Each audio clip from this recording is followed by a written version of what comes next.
यमुना औद्योगिक विकास प्राधिकरण की 86वीं बोर्ड बैठक आयोजित की गई। बैठक में किसानों का 64.7% का बकाया भुगतान, स्मार्ट विलेज आदि महत्वपूर्ण मुद्दों पर विचार विमर्श किया गया। सुनिए यमुना विकास प्राधिकरण के सीईओ राकेश कुमार सिंह से बैठक में क्या निर्णय लिए गए।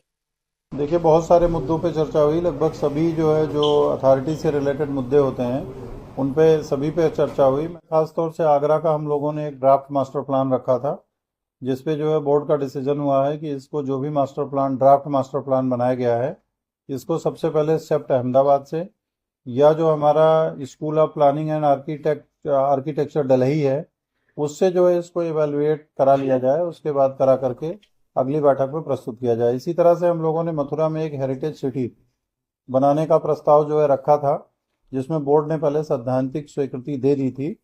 अभी उसमें ये डिसीजन हुआ है कि इसको पीपीपी मोड पे विकसित किया जाए अथवा इसको प्राधिकरण वो लैंड प्रिक्योर करके अपने आप डेवलपमेंट करके इसका फसाड वगैरह वो सब सारा डिसाइड करके अपने आप विकसित करे, या इसको पीपीपी मोड पे विकसित किया जाए। इसका एक अध्ययन एक कमेटी बना करके करने के बाद एक प्रेजेंटेशन करके फिर बोर्ड के सामने इसको दोबारा से रखने की बात हुई है।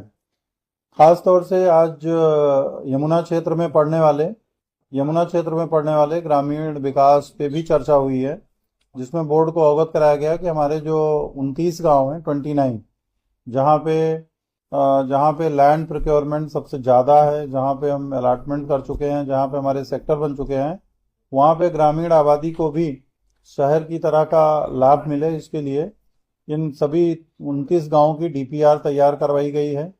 उस डीपीआर तैयार करवाई गई थी, उसके आधार पर 9 गांव में हमारे जो इम्पोर्टेंट इंफ्रास्ट्रक्चर के कार्य थे वो कंप्लीट हो गए। 9 गांव में प्रगति अधीन है और अभी करीब 10 गांव ऐसे हैं, 11 गांव ऐसे हैं जिसमें 2 गांवों का टेंडर हो गया है और 9 अभी बचे हुए हैं। उनके बारे में भी शीघ्रता से इसको कार्य करने के लिए निर्देशित किया है बोर्ड ने।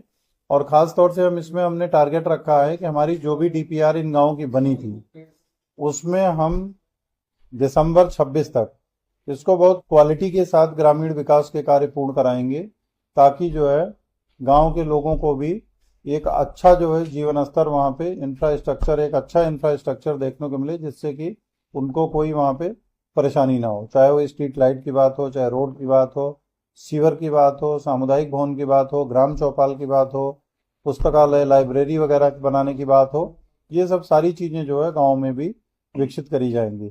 खास तौर से किसानों की डिमांड 64.7% के बारे में रहती है।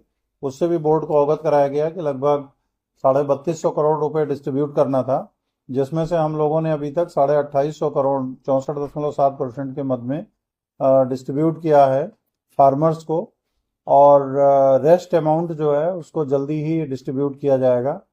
आबादी के विकसित प्लाट देने की जो बात है उसके बारे में भी बोर्ड को अवगत कराया गया कि अब तक हम लगभग 6000 किसानों को आरक्षण पत्र जारी कर चुके हैं और उसमें से करीब 4000 प्लाटों का हम नियोजन कर चुके हैं। मतलब नियोजन मीन्स उनको हम प्लाट एलोकेट कर दिए हैं कि हम आपको कहाँ पे लैंड दे रहे हैं। तो ये प्राधिकरण की ओर से किसानों से संबंधित खासतौर से ग्रामीण विकास 64.7% और 7% विकसित आबादी प्लाट के बारे में भी बोर्ड को डिटेल में अवगत कराया गया था। कुछ legacy style projects, real estate projects के भी जो लाभ लिए हुए बिल्डर्स हैं, वो चाहे रेजिडेंशियल टाउनशिप स्कीम के हों या ग्रुप हाउसिंग स्कीम के हों, उनको भी हम लोग उनके बारे में भी बोर्ड को हमने अवगत कराया है कि कितने मामलों में कितने समय से जमा हो रही हैं और किन मामलों में समय से जमा नहीं हो रही हैं।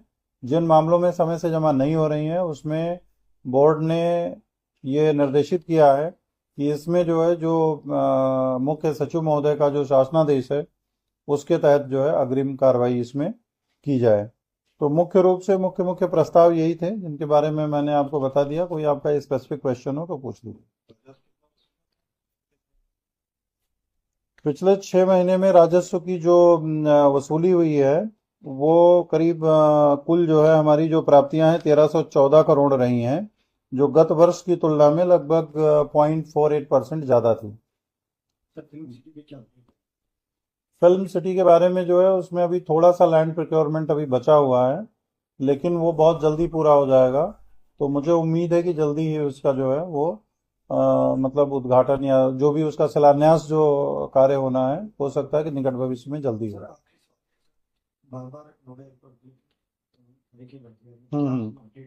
देखिए उसमें ऑलमोस्ट जो है फिनिशिंग का वर्क चल रहा है। It may takes 2 or 3 month, then I think इससे ज़्यादा समय नहीं लगेगा। तो वो जो है ऑलमोस्ट फिनिशिंग वर्क में, जहाँ इतना बड़ा स्ट्रक्चर है वहाँ पे फिनिशिंग वर्क में थोड़ा टाइम लगता है, और उनको बहुत सारे सिक्योरिटी क्लियरेंसेज वगैरह भी उसमें कराए जाने होते हैं, लाइसेंसिंग के लिए अप्लाई करना होता है, तो वो सारी चीज़ें चल रही हैं। उम्मीद है कि जल्दी ही जो है 2-3 महीने के अंदर ही सारा कंप्लीट हो जाना चाहिए। अपने आसपास एवं देश विदेश की खबरें देखने के लिए हमारे चैनल BP24 न्यूज को सब्सक्राइब कर लें। खबरों को लाइक करें और ज्यादा से ज्यादा लोगों को शेयर करें। धन्यवाद। Yogesh Kumar Sharma, chief editor, BP24 news.